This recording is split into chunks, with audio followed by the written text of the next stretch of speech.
Welcome to smart syllabus ವಿದ್ಯಾರ್ಥಿಗಳೇ. ನಾವು ನಿಮ್ಮ 7ನೇ ತರಗತಿಯ ಗಣಿತ ಭಾಗ 1ರಿಂದ 4ನೇ ಅಧ್ಯಾಯ ಸರಳ ಸಮೀಕರಣಗಳು ಈ ಒಂದು ಅಧ್ಯಾಯವನ್ನ ತಿಳ್ಕೊಳ್ತಾ ಇದ್ದೀವಿ. ಈಗಾಗಲೇ ಈ ಅಧ್ಯಾಯಕ್ಕೆ ಸಂಬಂಧಪಟ್ಟಂತೆ ಅಭ್ಯಾಸ 4.1ರ ಬಹಳಷ್ಟು ವಿಡಿಯೋಗಳು ನಮ್ಮ ಚಾನೆಲ್ ಅಲ್ಲಿ ಇವೆ. ಅವುಗಳನ್ನು ನೋಡಿ. ಸೊ ಅವುಗಳ ಲಿಂಕ್ ಕೆಳಗೆ ಡಿಸ್ಕ್ರಿಪ್ಷನ್ ಇರುತ್ತದೆ. ಅಲ್ಲದೆ ನಿಮ್ಮ 7ನೇ ತರಗತಿ ಸಂಬಂಧಪಟ್ಟಂತ ಗಣಿತ ಹಾಗೂ ವಿಜ್ಞಾನದ ಬಹಳಷ್ಟು ವಿಡಿಯೋಗಳಿವೆ.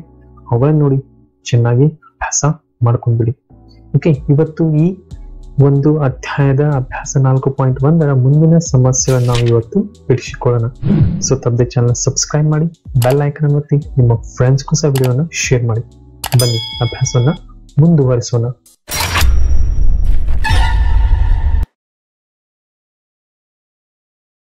ವಿದ್ಯಾರ್ಥಿ ಸ್ಕ್ರೀನ್ ಮೇಲೆ ನೋಡ್ತಾ ಇದ್ದೀರಾ ಅಭ್ಯಾಸ 4.1ರ 5ನೇ ಒಂದು ಮುಖ್ಯ ಸಮಸ್ಯೆ.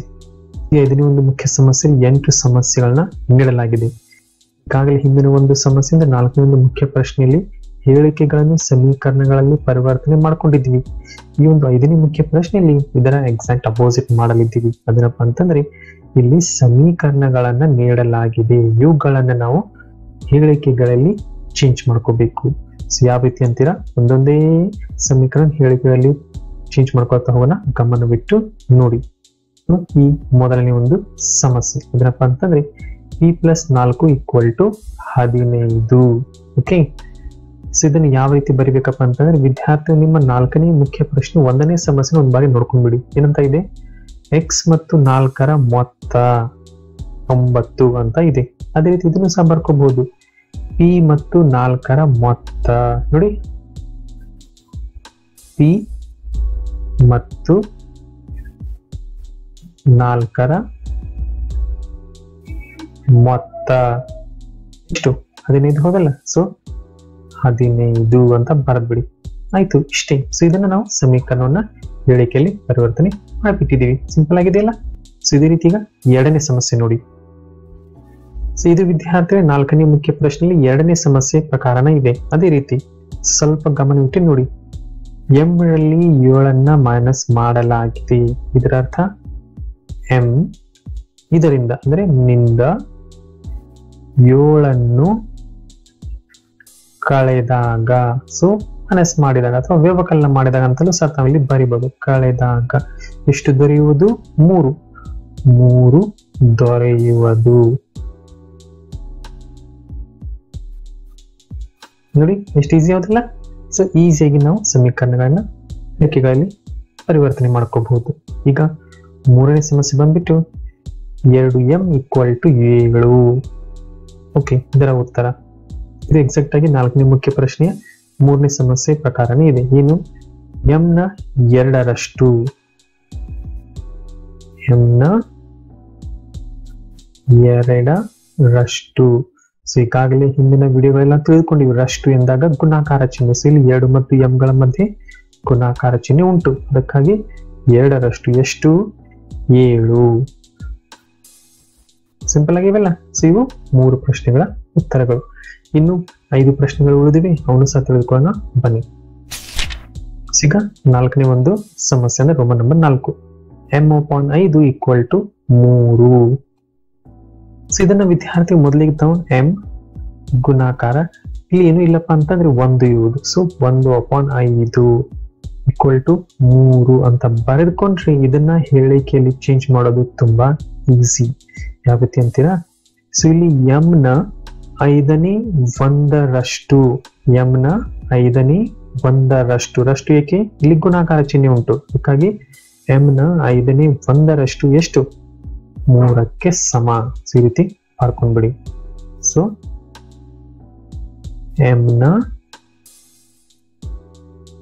5ನೇ 1ರಷ್ಟು 3ಕ್ಕೆ ಸಮ. ಇದೆಲ್ಲ ಸಿಂಪಲ್ ಆದಂತ ಒಂದು ಸಮಸ್ಯೆ. ಇನ್ನು ಈ 5ನೇ ಸಮಸ್ಯೆ ಇಲ್ಲಿ 3m/5 ಅಂತ ಇದೆ. ಇದನ್ನ ಈ ರೀತಿ ಬರ್ಕೊಳ್ಳೋಣ. m ಗುಣಾಕಾರ 3/5 = 6. ಸೊ ಇಲ್ಲಿ m ಗುಣಾಕಾರ 3/5 ಅಂತ ಇದೆ. ಸೊ ನಾವೇನ್ ಮಾಡೋಣ, ಈ ಒಂದು 4ನೇ ಸಮಸ್ಯೆ ಪ್ರಕಾರನೇ m ನ 5ನೇ 3ರಷ್ಟು, ಇಲ್ಲಿ 1/5 ಇತ್ತು, ಸೊ ಅದಕ್ಕಾಗಿ 5ನೇ 1ರಷ್ಟು ಅಂತ ಬರ್ದಿದ್ವಿ. ಈಗ 5ನೇ 3ರಷ್ಟು, 3ರಷ್ಟು ಎಷ್ಟಕ್ಕೆ ಸಮ ನೋಡಿ? 6ಕ್ಕೆ ಸಮ. 6ಕ್ಕೆ ಸಮ. ಈ ರೀತಿ ಬರ್ಕೊಂಡ್ಬಿಡಿ. ಕೊನೆಯದಾಗಿ 6ನೇ ಸಮಸ್ಯೆ, ತದನಂತರ ಕೇವಲ 2 ಸಮಸ್ಯೆಗಳು ಉಳಿದಿವೆ. ಓಕೆ, ಈ ಸಮಸ್ಯೆ 3p + 4 = 25. ಇದರ ಅರ್ಥ ಇಲ್ಲಿ p ಯನ್ನು 3ರಿಂದ ಗುಣಿಸಲಾಗಿದೆ, ನಂತರ 4ನ್ನು ಕೂಡಿಸಲಾಗಿದೆ. ಸೊ ತದನಂತರ ಉತ್ತರವು 25 ಬರ್ತಾ ಇದೆ. ಸೊ ಇದರ ವಾಕ್ಯವನ್ನ ಇಲ್ಲಿ ಗಮನಿಸಿ. p ನ 3ರಷ್ಟಕ್ಕೆ, ಓಕೆ, p ನ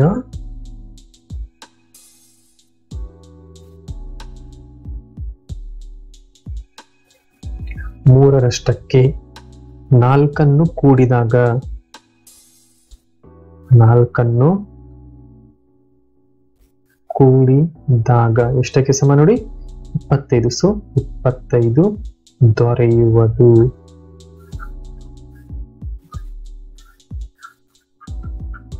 ನೋಡಿ ವಿದ್ಯಾರ್ಥಿಗಳೇ, ಇದು 6ನೇ ಒಂದು ಸಮಸ್ಯೆ. ಇನ್ನು ಕೇವಲ 2 ಸಮಸ್ಯೆ ಉಳಿದಿವೆ, ಅವನು ಸಹ ತಿಳಿದುಕೊಳ್ಳೋಣ ಬನ್ನಿ. So Roman number 7, 4p - 7 exactly ಹಿಂದಿನ ಒಂದು ಸಮಸ್ಯೆ ಪ್ರಕಾರನೇ ಇದೆ. ಅದೇ ರೀತಿ ಬರ್ಕೊಂಡ್ಬಿಡೋಣ.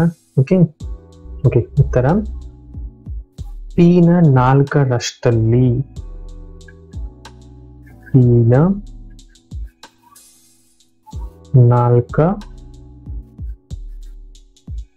4ರಷ್ಟಲ್ಲಿ, ಸೊ p ನ 4ರಷ್ಟಲ್ಲಿ 2ನ್ನು ಕಳೆದಾಗ, 2ನ್ನು ಕಳೆದಾಗ ಅಥವಾ ವ್ಯವಕಲನ ಮಾಡಿದಾಗ ಅಂತ ಸಹ ತಾವಿಲ್ಲಿ ಬರೀಬಹುದು. ಎಷ್ಟು ದೊರೆಯುವುದು ನೋಡಿ? 18. 18 ದೊರೆಯುವುದು. ಇದು 7ನೇ ಒಂದು ರೋಮನ್ ನಂಬರ್ನ ಉತ್ತರ. ಇನ್ನು ಕೊನೆಯದಾಗಿ ಈ 8ನೇ ಒಂದು ಸಮಸ್ಯೆ. ಸೊ ಏನಪ್ಪ ಒಂದು ಸಮೀಕರಣ? p/2 + 2 = 8. ಸೊ ನಾನ್ ಮಾಡೋಣ, ಇದನ್ನ ಈ ಪ್ರಕಾರ ಬರೆದುಕೊಳ್ಳೋಣ. p ಈಗ ಅಂಶದಲ್ಲಿ ಯಾವುದೇ ಸಂಖ್ಯೆ ಇಲ್ಲಪ್ಪ ಅಂತಂದ್ರೆ ಇಲ್ಲಿ 1 ಇರುವುದು. ಸೊ 1/2 ಇಲ್ಲಿ ಗುಣಾಕಾರ ಚಿಹ್ನೆನ ಬರ್ಕೊಂಡ್ಬಿಡಿ. +2 = 8. ನೋಡಿ, ಈಗ ಇದನ್ನ ಹೇಳಿಕೆಯಲ್ಲಿ ಪರಿವರ್ತಿಸಲು ತುಂಬಾ ಈಸಿ ಆಗುವುದು. ಇಲ್ಲಿ ನೋಡಿ, p ನ 2ನೇ 1ರಷ್ಟಕ್ಕೆ, p ನ 2ನೇ 1ರಷ್ಟಕ್ಕೆ, p ನ 2ನೇ 1ರಷ್ಟಕ್ಕೆ +2 ಅಂತ ಇದೆ. ಸೊ 2ನ್ನು ಕೂಡಿದಾಗ, 2ನ್ನು ಕೂಡಿದಾಗ ಎಷ್ಟು ದೊರೆಯುವುದು ನೋಡಿ? 8.